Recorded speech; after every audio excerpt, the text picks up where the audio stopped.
Bismillahirrahmanirrahim. Assalamualaikum warahmatullahi wabarakatuh. Perkenalkan, nama saya Saibul Mikbar dengan NIM 213111150. Kemudian Sibah Hoirunisa dengan NIM 213111148. Kemudian Ranita Putri Anggraini dengan NIM 213111130. Kemudian Risa Rahmadani Susanti dengan NIM 213111152. Kami tergabung dalam kelompok 7 yang akan membahas tentang kesadaran diri. Berikut presentasi kami.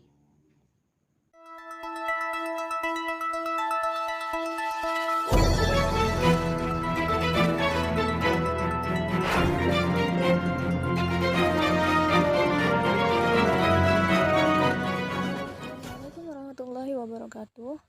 Kami dari kelompok 7 akan membahas materi mengenai kesadaran diri, kenali diri, pahami orang lain. Apa itu kesadaran diri? Kesadaran diri adalah mengetahui motivasi Anda, kepercayaan, kepribadian, dan mengerti bagaimana faktor tersebut dapat mempengaruhi penilaian Anda, keputusan dan interaksi Anda dengan orang lain. Kepercayaan diri atau pengetahuan tentang diri sendiri adalah titik awal untuk keefektifan di dunia kerja. Menurut Jendela Jauhari, terdapat 4 kuadran. Kuadran 1 terbuka, diketahui oleh orang lain dan diri sendiri. Kuadran 2 buta, hanya diketahui oleh dirinya sendiri. Kuadran ketiga tersembunyi, hanya diketahui oleh orang lain saja. Kuadran 4 tidak diketahui oleh diri sendiri maupun orang lain. Peningkatan kesadaran diri. 1. Mempelajari diri sendiri. Untuk menjadi diri yang utuh dan aspek yang perlu diperhatikan yaitu: pertama, tubuh; kedua, pengalaman subjektif; ketiga, hubungan dengan orang lain; keempat, perasaan-perasaan yang muncul tanpa disadari saat berinteraksi; kedua, belajar dari orang lain; ketiga, mengembangkan sikap terbuka. Kemudian, cara meningkatkan rasa percaya diri adalah sebagai berikut: mengenali diri sendiri, kemudian mengolah potensi dan faktor pendukung, lebih bisa menerima diri, menjadi lebih percaya diri, dan yang terakhir, tahu cara mengembangkan diri. Cara mengembangkan kesadaran diri adalah dengan analisis diri. Mintalah orang lain untuk menilai diri kita. Analisis diri dilakukan dengan cara refleksi diri, atau disebut juga pikiran dan perasaan kita. Refleksi itu meliputi perilaku, pribadi, sikap, dan persepsi kita. Refleksi atau analisis perilaku itu mencakup 4 komponen, yakni motivasi, pola berpikir, pola tindakan, dan pola interaksi kita dalam relasi dengan orang lain. Secara konkret, hal-hal yang didapatkan jika seseorang dapat mengenal dirinya dengan baik adalah: yang pertama, bisa lebih memahami dirinya dalam relasinya dengan orang lain. Yang kedua, lebih mudah untuk membuat rencana pengembangan diri. Yang ketiga, secara tepat dapat menentukan tujuan hidup atau cita-cita yang ingin dicapai. Yang keempat, mengerti tentang keunikan diri, sehingga lebih memahami tentang perbedaan. Yang kelima, lebih efektif bekerja sama dengan orang lain, lebih produktif, lebih memaknai hidup, dan lebih percaya diri. Mengenal diri.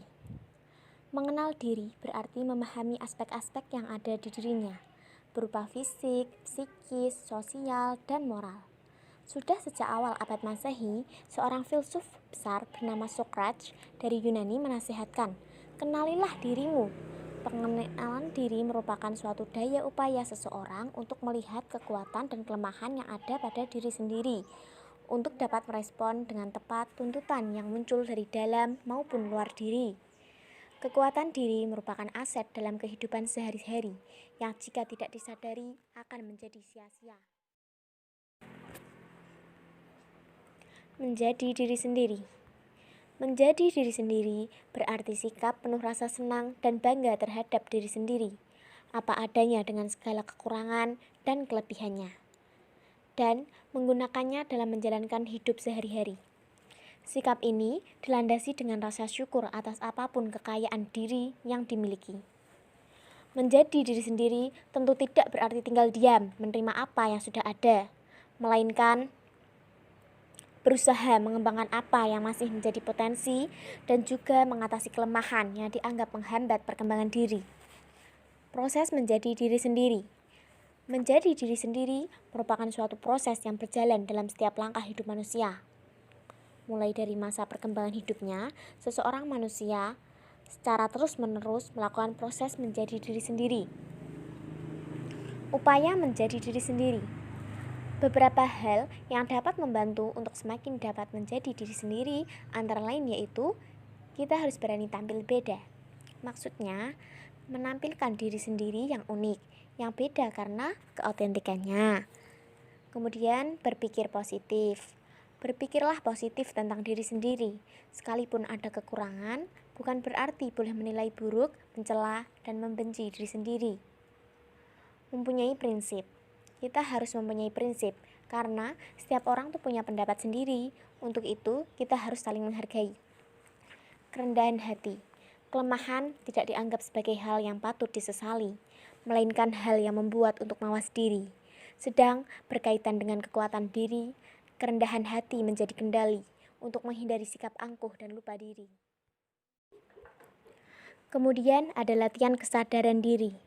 Caranya antara lain adalah dengan mempelajari diri sendiri, menyadari nilai yang dimiliki, bisa membuka diri, menerima umpan balik dari orang lain.